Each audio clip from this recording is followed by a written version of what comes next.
Absolutely. No, I want to get to Alexis in Texas. She was asking about smart contact and wants to know more about rekindling her relationship with her husband.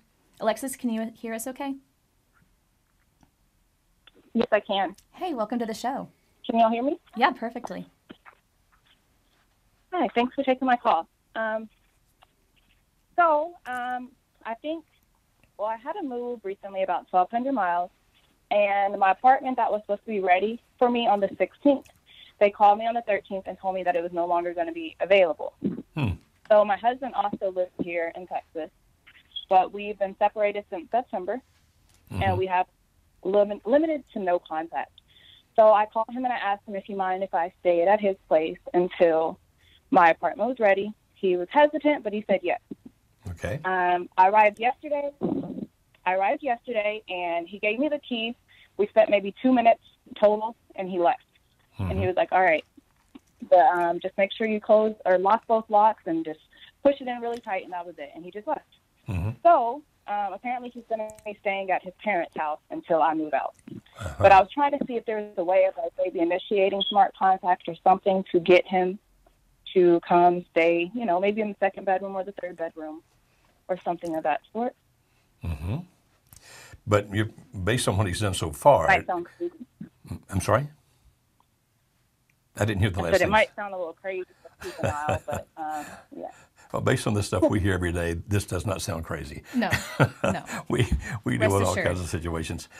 But what I'm hearing you say is that he doesn't want to be there while you're there. That's what I heard you say, correct? Yeah, that's what it does. Okay. Then my question is, what do you gain by trying to convince him to come be there while you're there? I mean, smart contact is all about, I'm not going to do anything that appears to be manipulative, controlling, those kinds of things. And I'm not going to do anything that appears to be whining, begging, or pleading. Now, it doesn't mean you don't have any contact. I mean, contact actually is good when you can have it. But it's contact where the other person doesn't feel pressured in any shape, fashion, or form, either because he or she feels that the person's being manipulated or controlled, or because the person feels that you're whining, begging, and pleading. So I'm asking, how could you do this? Because it's skipping my mind. How can you do this without appearing to be that you're trying to get him to do something that you know that he doesn't want to do? I mean, I really don't know. What I kind of hope to gain is maybe we can spend some time together.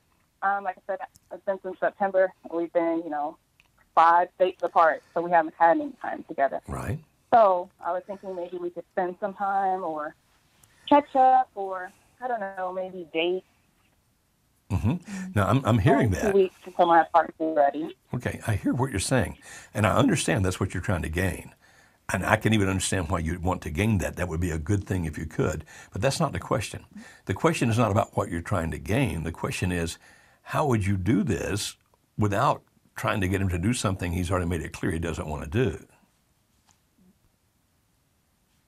I don't know. I guess that's kind of why I called to ask. To see if y'all maybe have some insight on, I don't know, anything. Yeah, when a person has his or her mind made up, typically, you don't influence them by trying to talk them into it in some fashion. What you do is this. Whatever opportunity that does present itself, okay, whatever opportunity might be that presents itself, where he does talk to you or where he is around you for a little, you just do what you can to make that a very comfortable situation where he doesn't feel pressured in any shape, fashion, or form. And you do it the way you act, you do it in what you talk about, you can do it by the questions that you ask. You don't do questions, for example, that sound like they might be setting you up like, wow, wouldn't you actually enjoy it better if you were here for the 2 weeks? That feels like a setup question. And so the thing is, you can't make it happen when a person lets you know they want to do something else. You can encourage it to happen by being that warm, friendly, kind person. And I truly hope that that opportunity presents itself. But if you try to force it, if you try to make it happen, my fear is that he's going to react negatively. Now, I don't know him. I don't really know you. So if I'm wrong, I'm wrong. But based on what you're describing, I don't know how you do this without somehow putting pressure on him.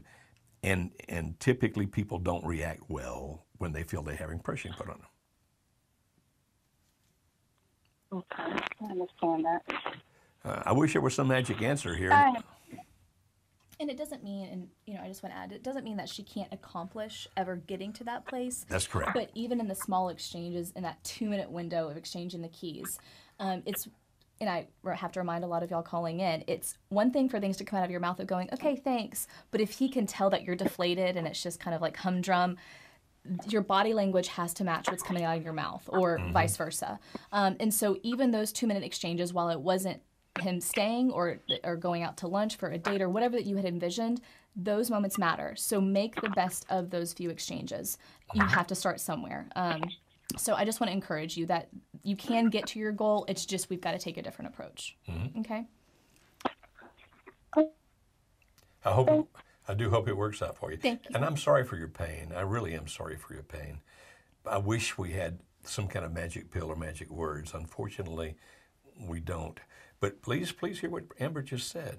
So, for example, if he says, here are the keys, the response might be such, hey, thank you so much. I appreciate that. Is there anything I can do here at the apartment that you would like me to be done while I'm here? Be happy to do that. And so you do that. You present yourself with strength. Absolutely. No, thank you so much again, Alexis. Sorry for your pain, my friend. I'm so sorry.